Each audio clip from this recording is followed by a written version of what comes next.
So here we are. We've got rate decision tomorrow. Tomorrow is that's tomorrow. This week. This week we're gonna have a Fed decision, which will be the first decision of in February, and everybody's expecting a base percentage rise of 0.25. So we probably can assume that's priced in, because looking at today's moves, we've got a really nice move on crypto. Bitcoin at the moment is almost at 24,000, Ethereum 1645 almost, and some smaller coins moved even more, like Solana. It's almost 10%, 9.08, 26 over $26.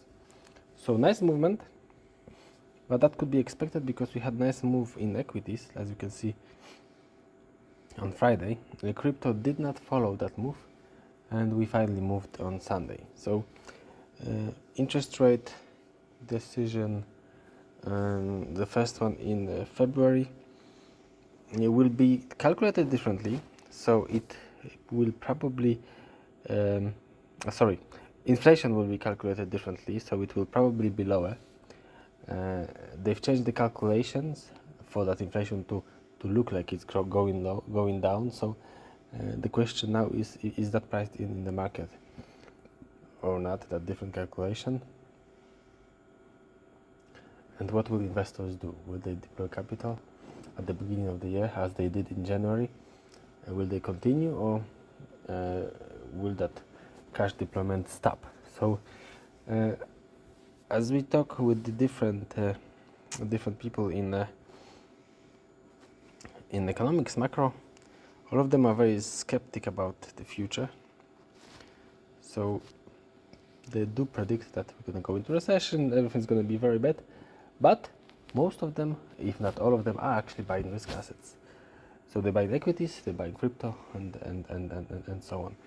So they say one thing, they do the other thing. So that's how usually that is happening. So people will never tell you what they're actually doing. So we are actually positive still. Bitcoin momentum stays positive. Today we also have Ethereum's momentum switching, as you can see on the weekly chart, on the daily chart, to positive. So that big candle moved that momentum to the upside. Now how many days or how many hours will it continue? It's hard to say because it's a big candle, about $140. It price may actually revert, but in a bit mid to short term, it should actually move slowly higher, in line with Bitcoin, in line with Bitcoin's move.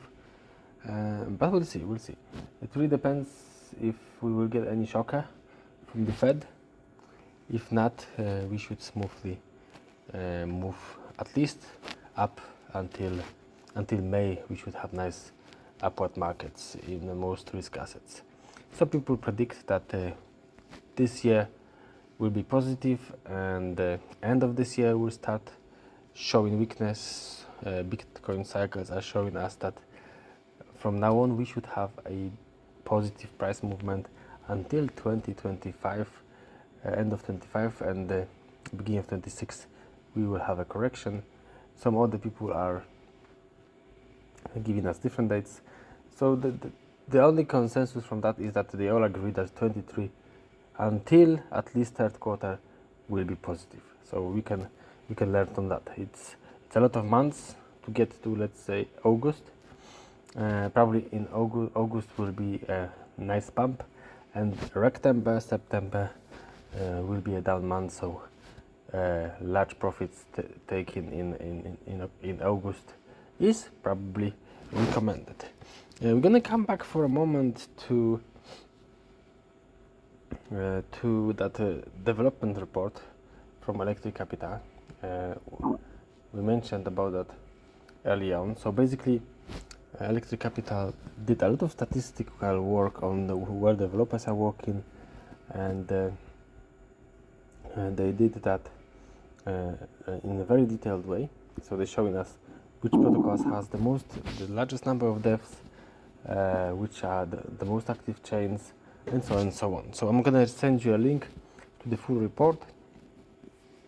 Today we're just gonna mention something that interests us the most, which is DeFi, so decentralized finance. So obviously Ethereum dominates DeFi. It always have. But what is surprising to us that it's not actually Avalanche or Solana at number 2. But if you check here, Ethereum is the biggest DeFi ecosystem with 1911 monthly devs. Cosmos DeFi is second with 512 developers working. Solana is third with 348. So Cosmos is number 2 DeFi ecosystem, which is kind of shocking, because I was always sure it's gonna be the Polygon, Avalanche or Solana. But if you look at those new derivative protocols that actually gain traction, like DYDX, and 2 new ones like Injective Protocol and Vega Protocol, those are actually building on Cosmos SDK, because they can actually do much more stuff and adjustments than they could on Ethereum layer 2s or even Solana or Avalanche. DYDX is moving from Starknet Ethereum to Cosmos. That's going to take them some time, but they did understand that they will not be able to develop as they want on Ethereum, even on Starknet. So that's something to think about. DYDX is also, I think, that's the best derivatives protocol at the moment. I was trading on GMX, I was trading on GainStrade, and first of all, they are much more expensive. Second of all, liquidity is not there.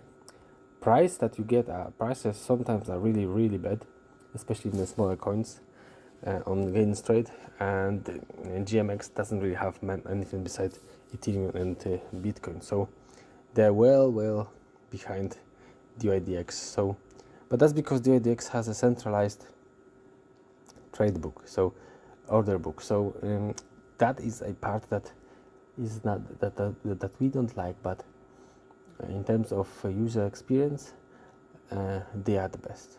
And in the future, maybe they will somehow resolve that problem, and they will manage to somehow put those order books in a more decentralized way.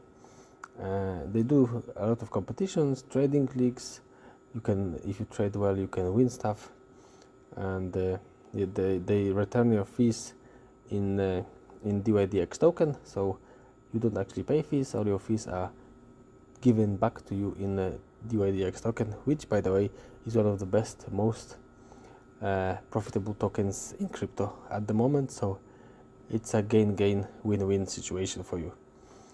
So if you want to trade and you're afraid of centralized exchanges that are not really, as we know already, safe, DYDX would be our best choice. We will also send a link how to join to that exchange, together with the link to a full report that you can see. It's a large report about the DeFi ecosystems, basically what developers are doing, because in the bear market, the more developers build more stuff, then in the bull market we will see nice products that will actually gain traction and let those economies or protocols grow in value and adoption. That's it for now. Have a lovely end of the Sunday and a fantastic February.